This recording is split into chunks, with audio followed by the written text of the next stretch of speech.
حدیثوں میں سے ایک روایت کا میں تذکرہ کروں جو کڑے چھلے سے متعلق ہے. یہاں دھاگے کی تمیمے کی بات ہے. نبی کریم صلی اللہ علیہ وسلم کے پاس ایک شخص آئے, ان کے ہاتھ میں کڑا تھا, پیتل کا تھا, کڑا پہنے ہوئے تھے. پوچھا یہ کس لیے, یہ کیا ہے؟ کہا من الواہنہ, یہ واہنہ ایک بیماری کی وجہ سے, جوڑوں کی ایک بیماری ہوتی ہے.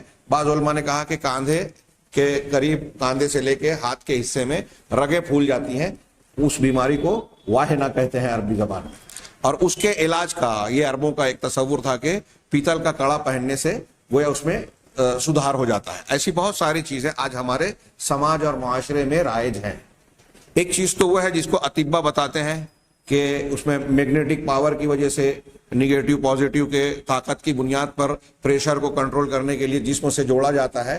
وہ اگر سائنٹیفک اور تجرباتی چیز ہے تو اس کا معاملہ الگ ہوگا, لیکن اگر وہ علاج معالجے اور تجربات سے تعلق نہیں رکھتی اور نہ شریعت میں اس کی اجازت ہے تو اس کا معاملہ ایسے ہی ہوگا جیسے نبی کریم صلی اللہ علیہ وسلم کی اس حدیث میں پیتل کے کڑے کے متعلق آپ نے فرمایا انزعها فإنها لا تزيدك الا وهنا. اس نے واہنہ سے کہا تھا کہ واہنہ کے علاج کے لیے, تو آپ نے فرمایا کہ اسے نکال پھینکو. فإنها لا تزيدك الا وهنا, اس لیے کہ یہ تمہارے وہن میں, تمہاری اس بیماری میں ہی اضافہ کرے گی.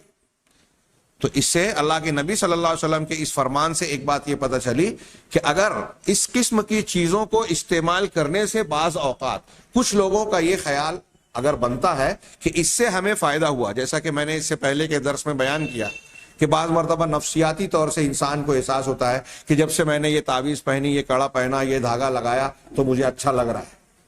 یہ سائیکالوجیکل ہوتا ہے اور کچھ اسباب ہو سکتے ہیں. شیطانی خیال, اس طرح شیطان تکلیف دے رہا ہے, غلط کام کرنے پر شیطان نے تکلیف دینا بند کر دیا, آپ کو لگا کہ اس دھاگے سے یا شرکیہ عمل سے آپ کو فائدہ ہو رہا ہے. تو پہلی بات اس حدیث سے یہ پتہ چلی کہ اس قسم کی حرکت سے حقیقت میں فائدہ ہوتا نہیں ہے, اگرچہ بعض لوگوں کو اس کا احساس ہوتا ہے کہ فائدہ ہو رہا ہے. فإنها لا تزيدك الا وهنا, یہ تمہاری بیماری میں ہی اضافہ کرے گی. اور آگے اللہ کے نبی صلی اللہ علیہ وسلم نے اور خطرناک جملہ بیان فرمایا, وَإِنَّكَ لَوْ مِتَّ وَهِيَ عَلَيْكَ مَا أَفْلَحْتَ أَبَدًا. صحابی رسول سے اللہ کے رسول صلی اللہ علیہ وسلم کہہ رہے ہیں, اللہ کے رسول کے صحابی ہیں وہ, ان سے کہہ رہے ہیں کہ اگر تمہاری اسی حالت میں موت واقع ہو گئی, اللہ کے نبی صلی اللہ علیہ وسلم نے ان سے کہا کہ اگر اسی حالت میں تم مر گئے اور یہ تم پہنے رہ گئے تو کبھی فلاح نہیں پا سکو گے. ما افلحت ابدا, کبھی تم فلاح سے ہمکنار نہیں ہو پاؤ گے, کامیاب نہیں ہو پاؤ گے. کتنی بڑی بات ہے. کڑا اگر ایک صحابی رسول پہنے ہوئے ہیں اور اللہ کے رسول فرما رہے ہیں کہ اگر اسی حالت میں مر گئے تو فلاح سے محروم رہو گے. کیا یہ جائز اور درست ہو سکتا ہے؟ آج کل ہمارے یہاں ایسی کتنی چیزیں مروج ہیں, لوگوں کے بیچ رائج ہیں.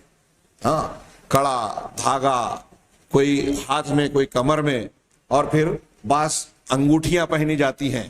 اب انگوٹھیوں کے سلسلے میں لوگوں نے کچھ خواص مقرر کیے کہ آپ کا نام اگر اس حرف سے شروع ہوتا ہے یا آپ کے نام کے حروف کے اعداد کا مجموعہ یہ ہوتا ہے تو آپ کو فلاں قسم کا پتھر پہننا چاہیے, فلاں قسم کا نگینہ استعمال کرنا چاہیے, یاقوت ہے, مرجان ہے, فلاں ہے. اگر آپ نے یہ اس رنگ کا پتھر استعمال کیا, اس رنگ کی انگوٹھی پہنی تو آپ کی قسمت اچھی ہوگی, آپ کے لیے بہتر ہوگا, اور فلاں جو ہے آپ کے لیے لکی اور خوش قسمتی کا سبب ہوگی.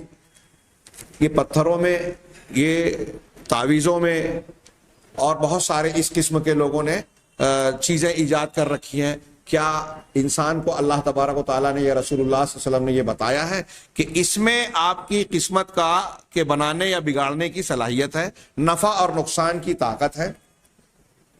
اسباب اس سے پہلے یہ لمبی گفتگو ہو چکی کہ وہ اسباب جو شریعت نے بتائے ہیں علاج معالجے کے لیے, دم, دعا, اذکار, یہ ٹھیک ہے. دعائیں جو آپ ڈاکٹر کے ذریعے سے تجرباتی طور پر کرتے ہیں یہ بھی جائز ہے, بلکہ اللہ کے رسول صلی اللہ علیہ وسلم نے اس کو اختیار کرنے کا حکم دیا ہے.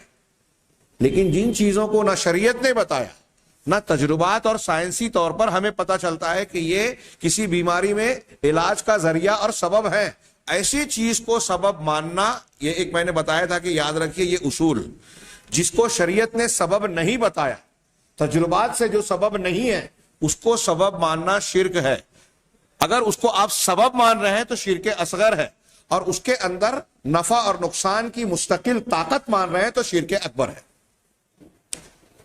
تو اللہ کے نبی صلی اللہ علیہ وسلم کا یہ فرمان ذہن نشین ہونا چاہیے۔ آج گھر گھر بتانے کی ضرورت ہے۔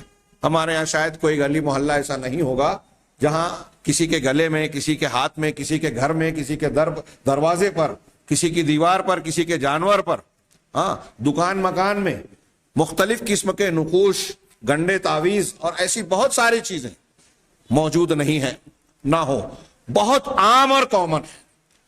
اور جب ہم اسے بیان کرتے ہیں، آپ اور ہم لوگوں کو بیان کریں، تو پہلا سوال ایک عام آدمی کے ذہن و دماغ میں یہ آتا ہے کہ یہ مولوی صاحب غلط کہہ رہے ہیں اسے، تو جس نے مجھے بنا کے دیا وہ بھی تو لمبی داڑھی، لمبے کرتے والے ہیں، وہ بھی تو عالم نظر آتے ہیں، یا عالم ہے یا نہیں ہے یہ دوسری بات ہے۔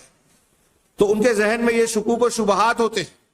اور باطل پرستی کا معاملہ ایسا ہے کہ چونکہ شیطان اس کی تزئین اور خوشنما بنا کر دکھانے کی کوشش کرتا ہے، نفس انسان کا برائی اور آسانی کی طرف راغب ہوتا ہے، اس لیے آپ دیکھیں گے کہ عوام باطل چیزوں کو، غلط باتوں کو، غلط عقیدوں کو آسانی سے قبول کرتے ہیں۔